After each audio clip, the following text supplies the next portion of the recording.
Is the risk really worth it? Could it go on? Yes. To get it. We've always done that, you know. It's never been about the money. We didn't have any races when they happened. He was known as the Intimidator for a reason. Dale Earnhardt, Sr., was more than just a driver.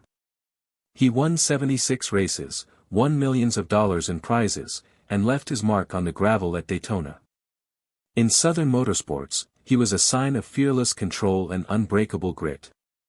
All of that came to an end in one shocking moment on February 18, 2001. A crash in the last lap that looked like just another bump turned out to be the one that killed a star and shook NASCAR to its core. What happened next broke my heart.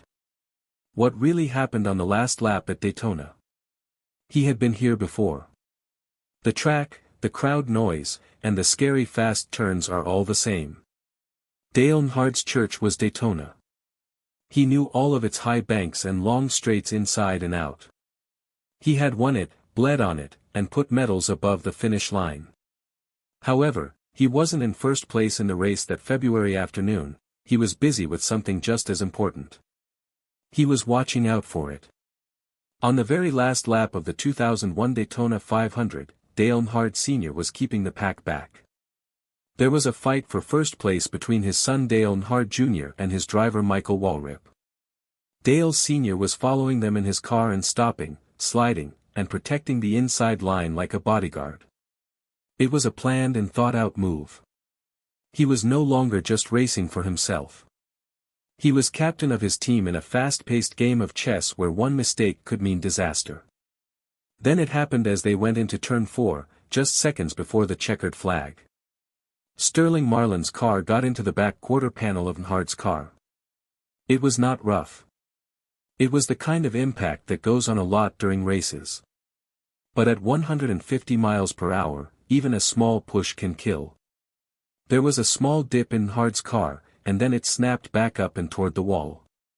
Ken Schrader's car pulled up next to him.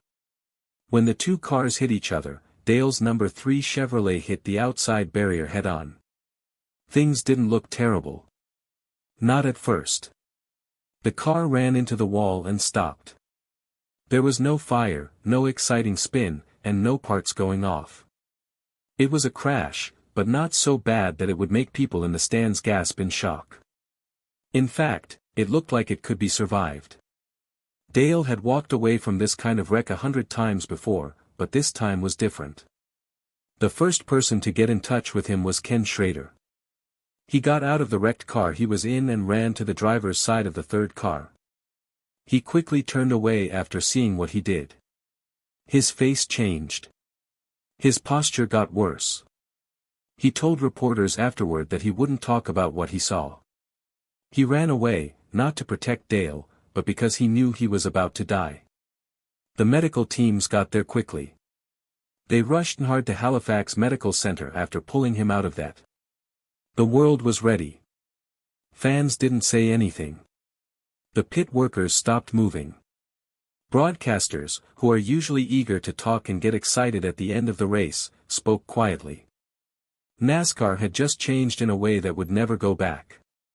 There was confirmation at 5:16 p.m. of what many people already thought. Dale Earnhardt Sr. was dead. The collision killed him right away. The man who seemed impossible to beat and whose image was built on scariness and bravery was gone. However, how could a crash that looked so minor kill the most skilled driver on the track? That's what the exam would show. Fans were shocked by what it found. The autopsy report from the Volusia County Medical Examiner showed that Earnhardt died from a basilar fracture of the skull. With this kind of damage, there is a big crack at the base of the skull, usually near the brain stem. That's exactly what happened when Earnhardt's fast-moving car hit the wall, a sudden, violent loss of speed. This is one of the most deadly types of head injuries. Even though the crash only lasted seconds, the forces that were at work were huge.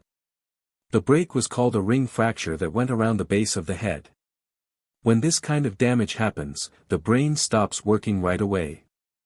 Without going into too much detail, Dale Earnhardt died when his head suddenly snapped back after being thrown forward.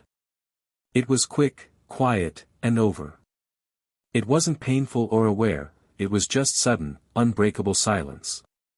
The exam also showed that the person had been hit in the chest, their ribs were broken, their left ankle was broken, and they had abrasions from the seat belt. There were reports that the seat belt had broken that spread quickly after the accident. Some people thought it might have been changed before the race. Some people thought it had torn on impact, but medical staff and team members said that wasn't true. Tommy Probst, a rescue worker who tried to save Earnhardt's life, said in public that the seat belt was still in place when he got to the scene of the accident. The outcome was the same no matter what. Just the blow to the head was enough to kill him. The lack of a device to support the head and neck, the Hans device, was very important. At the time, NASCAR did not require the device to be worn, and Earnhardt had refused to do so because he thought it would make it harder for him to move. Other drivers agreed with him. That changed in an instant. A study within NASCAR began almost right away. Within days, the organization was looking at crash video, car parts, and talking to doctors to figure out how one of the sport's biggest legends had died in a crash that seemed like it could have been avoided. What they found was very bad. The cars were not flexible enough. The walls were too strong. It was time to replace the safety gear. It was a harsh wake-up for a sport that had spent decades focusing on speed and showmanship.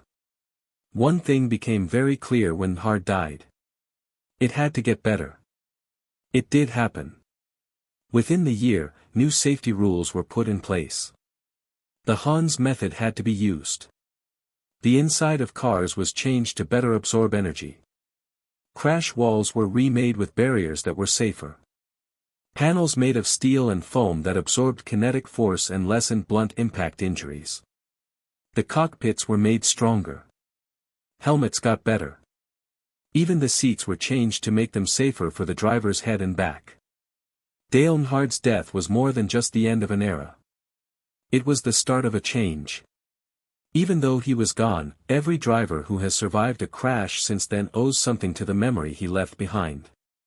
Not only on the track, but also in a report that changed the rules. As word spread that he had died, honors came in from all over the world. At Daytona, fans cried out loud. People in the race wore black armbands. His famous number 3 car became a sign of respect and loss. No one asked him about how tough he was anymore. No longer had any questions about his plan. That's what the person who said he'd rather die in a race car than go away quietly did. In the process, he left a plan that could have saved hundreds of lives since then.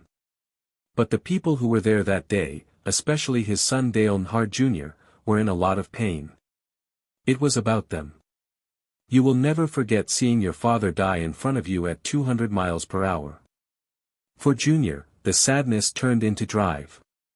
He brought the Earnhardt name to a new generation of racers, winning races, and being named the most famous driver year after year.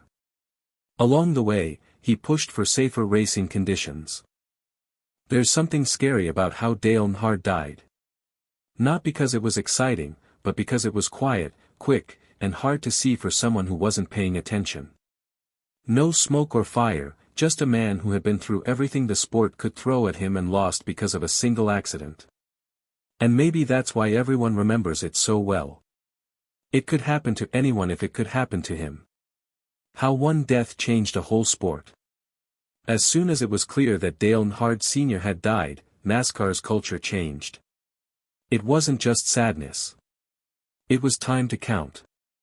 For decades, the sport had been on a very fine line between being an exciting show and putting people's lives in danger. Accidents were going to happen. Having crashes was part of the fun. But the killer's death was not like the others. It wasn't just the death of a hero. It was a call to action. Within hours, NASCAR officials started a full probe within the company. Every shot of the race video was watched again. Every moving part of Earnhardt's third-place Chevrolet was checked out. Medical papers, car telemetry, and even pieces of seat belts were looked at closely. There were no rules. People were becoming more and more aware that something basic was broken if Earnhardt could die in what looked like a moderate crash. This something needed to be fixed. What they found made them feel bad. The cars had changed over time to get faster, stronger, and better at cutting through air. They made it more likely that they would crash, though. The stiffness that let a car fly through the air also made it give the driver more force when it hit something. It felt like being inside a steel and fiberglass rocket. Then there were the walls, which were made of concrete and were hard to get past. When a driver hit them, the force went straight back into them. The Daytona track was made for speed, not for staying alive. The way Earnhardt hit the outside wall of turn 4 meant that all of his kinetic energy went right into the cockpit. That power had nowhere to go. Which ended in death. The answer came right away. NASCAR set up the Research and Development Center, a building whose only goal was to make drivers safer. Biomechanical engineers, trauma doctors, and crash experts were brought in to help them. Injuries in racing could no longer be seen as just a bad side effect. Prevention had to become very important. The first big step forward was in restraint methods. After a few months, the Hans device was no longer a choice. This head and neck support system held the driver's helmet in place on the shoulders, which stopped the fatal whiplash that broke Earnhardt's brain. The very action that killed him would now be physically impossible for drivers who wear the device in the future. Then the safety wall came up. Instead of plain concrete walls, the steel and foam energy reduction system used stacked materials that took in and spread out energy. These barriers, which were made by engineers at the University of Nebraska, worked like shock absorbers and cut crash forces by as much as 70%. They were first put up at Indianapolis, and then they quickly spread to all of NASCAR's big tracks. The cars themselves went through big changes. When it came out in 2007, the car of the future had a wider frame, a stronger roof, and materials in the cabin that would absorb impact. The driver was moved farther away from the door to lower the risk of injury from a side accident. The roof flaps were changed. The roll bars were made better. Every part of the car was rethought with one question in mind. How can we make sure that the next Dale Earnhardt doesn't die? People had a range of reactions. Fans of the sport for a long time were afraid that it would become too controlled, too clean, and too slow. Some people even said that NASCAR was using Earnhardt's death to get away with marketing redesigns. But most people knew what was at stake. It couldn't have been for nothing that one of the best drivers of all time died. The sport should have learned something from Dale Earnhardt's death. Some drivers didn't want to make the changes at first, but they did. Many people had been against the Hans device because they thought it was uncomfortable or limiting, but after seeing what happened that February afternoon, they were all for it. Everyone didn't want to be the next autopsy report. Engineers, crew chiefs, and even pit workers started to train in new ways. It became normal to do safety drills. Simulations of crashes were looked at in great depth. It was no longer possible to fly by feeling. He was now king of data. Earnhardt was everywhere, even though he was not there. His face stayed on the goods. His name was used to honor him. The number 3 became holy to him. But more than that, his death set the standard for all decisions made after that about safety. Every new helmet, changed rule, and lowered barrier carried a piece of his heritage. Something very strange happened in the years that followed. The number of deaths in NASCAR dropped to 0. Since that day in 2001, no driver has died in a big NASCAR event. There have been terrible crashes, flips through the air, and cars that broke in half and caught fire, but the drivers were still alive, if hurt or scared. And every time someone talks about Dale, fans still don't start with the rules book when they talk about the safety of NASCAR today. They begin with a single name, a single number, and a single accident on the last lap of the Daytona 500. That was the day NASCAR woke up, and it never went back to sleep. What they found inside the car was written up in the autopsy report. A lot of people saw the crash. But the truth about what happened to Dale Earnhardt, Sr. was hidden in the wreckage, in his body, and in the silence of the first people who arrived at the scene. The people wanted answers for weeks, not rumors or guesses. They wanted real answers. They were found guilty by autopsy. That being said, those solutions were not just medical. They were terrible. The autopsy was done at the medical examiner's office for Volusia County, which is not far from Daytona. What they found was clear and quick. Dale Earnhardt died right away from a fatal basilar skull fracture, which is an accident that almost no one makes it through alive. The story didn't talk about a freak accident. It was a perfect storm of mechanical science and how weak people are. He got the ring fracture at the base of his skull when his head suddenly snapped forward and then backward after hitting the wall.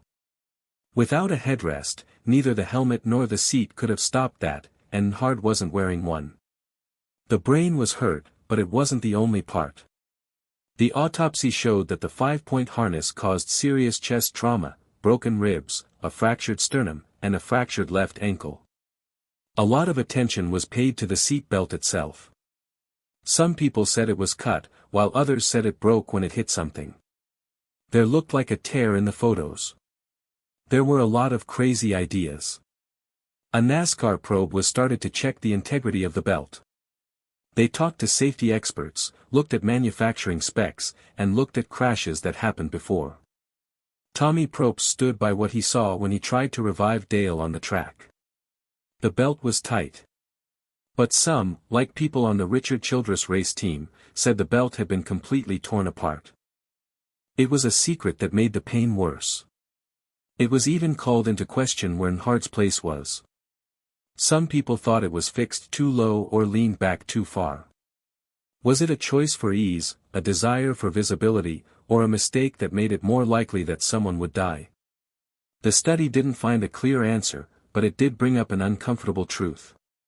Details of the smallest kind can mean the difference between life and death. Fans had been wondering about something, and the autopsy gave them an answer.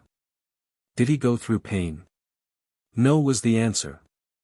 It's likely that Dale Earnhardt wasn't aware when his brain broke. Death came right after. There was no pain or fight, there was only quiet.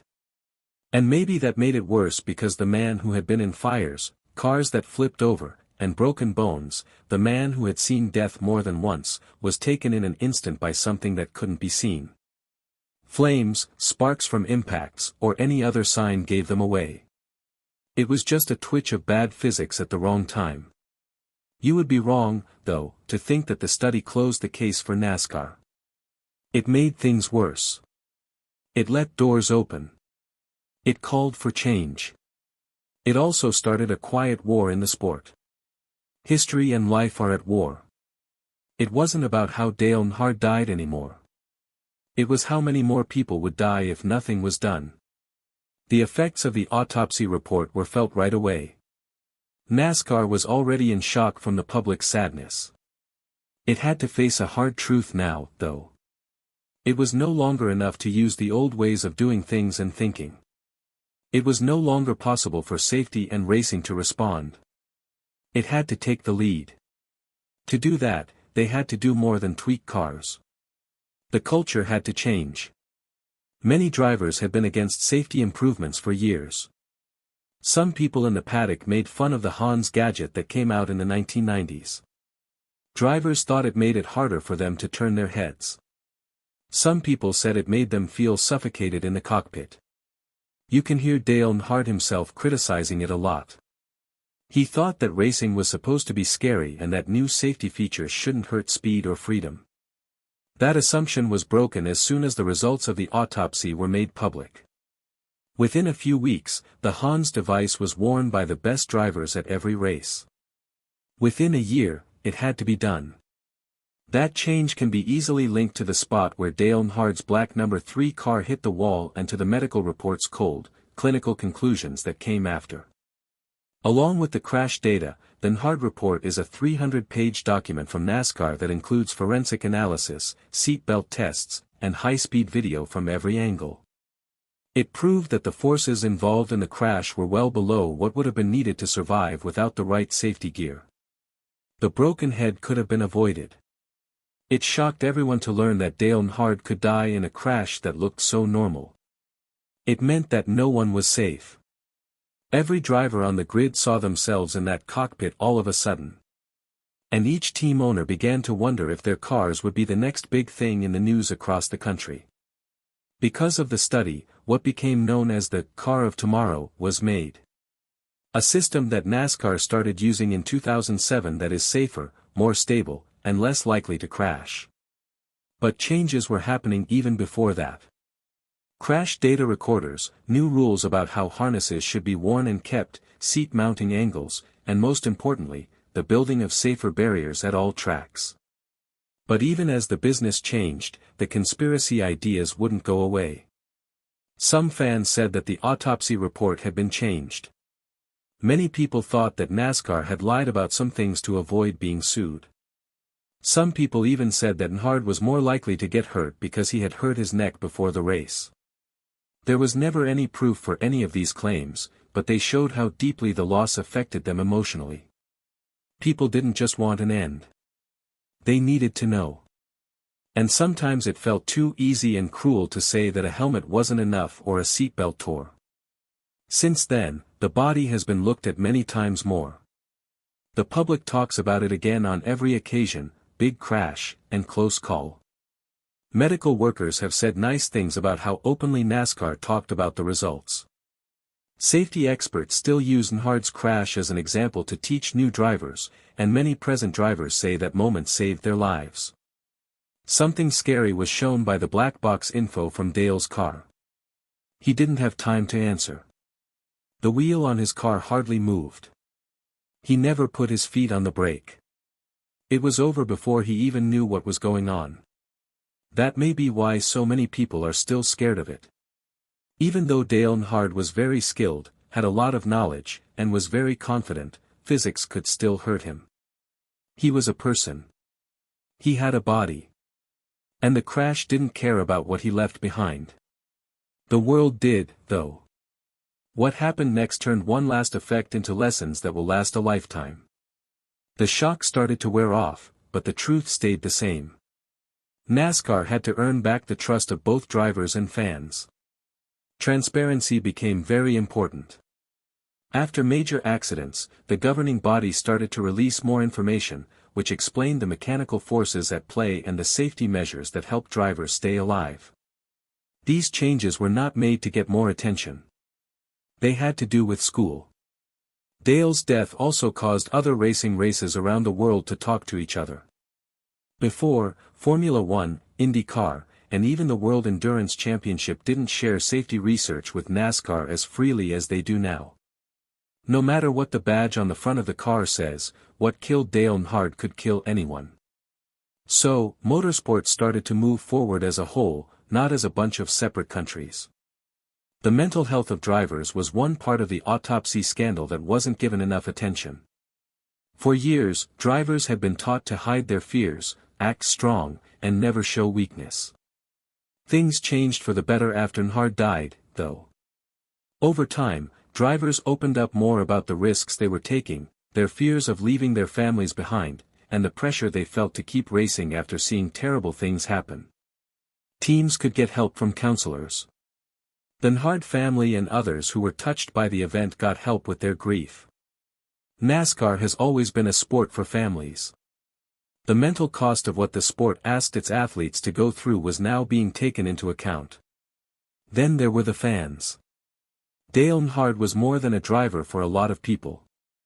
He stood for toughness, pride, and a firm desire to do what needed to be done. It was like losing a friend you had never met when he died. That kind of loss changed over time, but it didn't go away right away. Fans started to do something about their sadness. Safety papers were sent around. Online communities were full of technical conversations about how to stop deaths from happening in the future. Safety was talked about in public for what seems like the first time in NASCAR history. A sign was made out of the black number 3 on a white background. It wasn't just a way to remember. It was about moving forward. And every time a driver walks away from a crash or a fan sees a wrecked car roll into the pits with the driver still alive, they remember that one man gave his life to make that possible. Even though Dale Earnhardt was buried, his life did not end there. It was the key point. It changed a tragedy into something good. The history. Dale Earnhardt's death wasn't just the end of his story as a driver. It was the start of a legacy that would last much longer than his 76 wins and 7 titles. What happened on February 18, 2001, changed the way people thought about safety, how drivers were protected, and how the sport remembered its stars who had died. A lot of fans went to Daytona International Speedway in the days after the accident. Some people brought flowers, and others wrote letters by hand. A lot of people stood still at turn 4 and stared at the wall, which marked the end of a tale. It turned into holy ground, a memorial that was made on the spot with gifts from all over the country. Even though the mourning was open to everyone, a lot of what happened afterward was kept secret. NASCAR was making the biggest changes to safety in its history. There was Dale Earnhardt's name on every plan. His data from the crash test was used as a standard. His death was used as a case study. His car seat, helmet, and even the way his neck was angled when he hit the ground. Every little thing was used as information in an effort to make sure it didn't happen again. And his family had to deal with the effects of that change.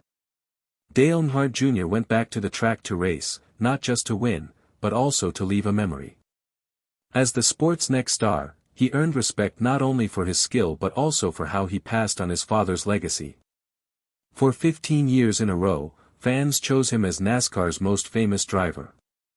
He won races, put together his own team, and carried on the Earnhardt name without ever trying to cover what was lost. Then there was Teresa Earnhardt, Dale's wife, who ran Dale Earnhardt Incorporated through both good times and bad. Some people praised her for keeping the company safe. Some people didn't agree with the choices she made, but everyone agreed that she helped build the kingdom that Earnhardt left behind.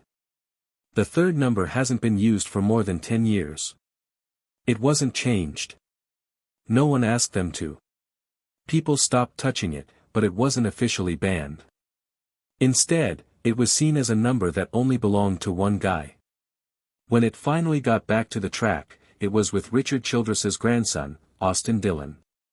Even back then, Dale Jr. gave his approval. But more than honors and numbers, the real impact was the number of lives saved. In Earnhardt's time, drivers got away with accidents that would have killed them. One example is the scary accident that Ryan Newman had at Daytona in 2008. Even though his car flipped, hit the wall, and caught fire, he lived. It's because the barrier gave way, the car took the force. Because everything was changed after 2001, the seat, the harness, the helmet, and the hands gadget. Dale Earnhardt's death changed the rules for how to stay alive in NASCAR. It didn't just happen in NASCAR, it spread to IndyCar as well. Rally racing in Formula One. Around the world, automakers started to look again at safety in the cockpit, crumple zones, and driving restraints. What began as a tragedy turned out to be a turning point. Since Dale, no other NASCAR Cup Series driver has died on the track. That is what he left us. Being the fastest man on the track was never the point. Being the man who changed the system for good was the point. Dale Earnhardt kept other people alive even after he died. And don't think the story stops with more safety measures and quiet memorials.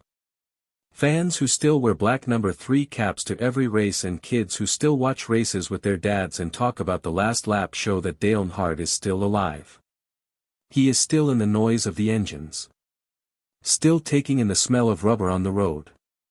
Still every time a car flips over and the driver walks away unharmed. It's not in stone what he left behind. It's written in survival.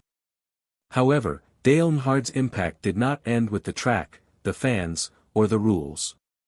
It got into how the sport taught history. A lot of younger drivers who never drove with Earnhardt grew up reading stories, watching clips, and studying the video of that last lap. His appearance was a big part of teaching people how to drive. There was more to Earnhardt than just racing. Coaches talked about him as a reason why everyone had to wear headlocks, why the walls had to bend, and why survival was no longer up to chance. After that, documentaries, biographies, and memorial paint schemes for honor races all came out. In his hometown of Kannapolis, North Carolina, statues were unveiled. Even drivers who were competing with each other would tip their hats to the number 3 whenever they went by the spot on turn 4 where the final crash happened. The Daytona 500 is no longer the only race that goes around that bend in the track. It marks the start of a new phase. A before and after. Even the toughest rivals admitted in interviews years later that Dale's death had changed them. Tony Stewart, Jeff Gordon, and Jimmy Johnson all said that Earnhardt changed the way they thought about racing and being responsible. They saw how thin the line was between speed and disaster when he died. Not only did they teach new players how to win, but also how to stay alive. The sponsors also saw. It became part of promotion to be safe. Car companies teamed up with new crash safety technologies. Tech companies worked with race teams to make better helmets, smarter harnesses, and biometric sensors that work in real time. It was like the whole world of racing moved forward after one man learned his last lesson. Dale Earnhardt's influence went all the way to pop culture. His name and legacy are talked about in movies, country songs, and even computer games. He did more than just race. We saw him as an American hero, someone who stood for more than just toughness. Even now, when NASCAR's biggest races happen, like Daytona, Talladega, or Darlington, someone always looks up at the flags or down at the infield and thinks of Dale. He's not just past. He's a part of the right that helps us remember what it means to risk everything. His story also serves as a strong reminder to all racing fans of why the sport is important. It's not just about speed. There are risks, legacies, and lessons to be learned from pain. Dale Earnhardt left a lot behind, but the most important thing he gave NASCAR was its future. Dale Earnhardt's last lap changed NASCAR for good. What seemed like a small accident turned out to be a turning point in the history of racing. His death didn't just mark the end of an age. It saved a lot of lives. Please like, join, and tell us what you think about this story in the comments. What do you remember about that day? There will be more stories like this. Stories that go deeper than the news and show what the sport is really about. Because stories don't go away. There is a heritage that keeps going because of them.